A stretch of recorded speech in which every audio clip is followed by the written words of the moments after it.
ಇವತ್ತು ದೇವಸ್ಥಾನದಲ್ಲಿ ಇತ್ತು ರಾಮನಾಮ ಜಪ ಅಭಿಯಾನ. ಬೆಳಿಗ್ಗೆ 9 ಗಂಟೆಗೆ ದೇವರ ಅಲಂಕಾರ ಆದ ನಂತರ ಚಾ ಕುಡಿಯುವ ಸಮಯ. 9:45ಗೆ ಸಂಕಲ್ಪ ಮಾಡಿ 10 ಗಂಟೆಗೆ ಜಪ ಶುರು ಮಾಡಿದರು. ಇವತ್ತಿನ ಜಪ ಅಭಿಯಾನದಲ್ಲಿ ಇಬ್ಬರು accountant, event manager, supervisor, CEO, cafeteria manager ಮತ್ತು ಕಿಚನ್ ಮ್ಯಾನೇಜರ್ ಇದ್ದರು. ಸಾಯಿ ಕಿರಣ ಎಂದಿನಂತೆ ಲೇಟ್ ಆಗಿ ಬಂದ ಕಾರಣ ಅವನಿಗೆ ಶೀರಾ ಮಾತ್ರ ಕೊಟ್ಟರು. ಮೊದಲನೇ ಜಪದ ಪಾಳಿ ಮುಗಿದ ಮೇಲೆ ಮ್ಯಾನೇಜರ್ ಅವರ ಮೀಟಿಂಗ್ ಆಯ್ತು.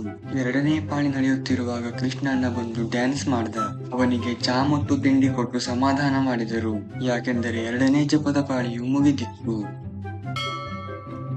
ಒಂದು ಕಡೆ ಸುಸ್ತಾದವರು ನೀರು ಕುಡಿದು ಸುಧಾರಿಸಿಕೊಳ್ಳುತ್ತಿದ್ದರೆ, ಮತ್ತೊಂದು ಕಡೆ ಅಡುಗೆ ಮನೆಯಲ್ಲಿ ಭಟ್ಟರು ಎಣ್ಣೆಯಲ್ಲಿ ಬೋಂಡಾ ಬಿಡುತ್ತಿದ್ದರು. ಬಿಸಿ ಬಿಸಿ ಮಶ್ರೂಮ್ ಪನ್ನೀರ್ ಮಸಾಲ ರೆಡಿಯಾಗುತ್ತಿತ್ತು. ಇದನ್ನೆಲ್ಲ ನೋಡಲಿಕ್ಕೆ ಸೂಪರ್ವೈಸರ್ ಬಂದಿದ್ದರು.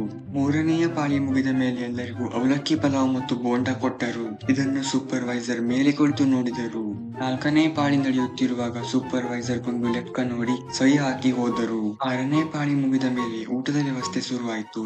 ಪುರಿ ಭಾಜಿ, ಅನ್ನ ಸಾರು, ಕೇಸರಿ ಬಾತ್ ಊಟ ಮಾಡಿ ಆದ ನಂತರ ಮಲಗಲೂ ವ್ಯವಸ್ಥೆ ಇತ್ತು. 3 ಗಂಟೆಗೆ 7ನೇ ಪಾಳಿ ಶುರುವಾದಾಗ ಸೂಪರ್ವೈಸರ್ ಲೆಕ್ಕದ ಪಟ್ಟಿಯ ಮೇಲೆ ಚಿತ್ರ ಬಿಡಿಸಿದರು. ಹಾಗಾಗಿ ಅವರ ಮುಖದ ಮೇಲೆ ಲೆಕ್ಕ ಬರೆದರು.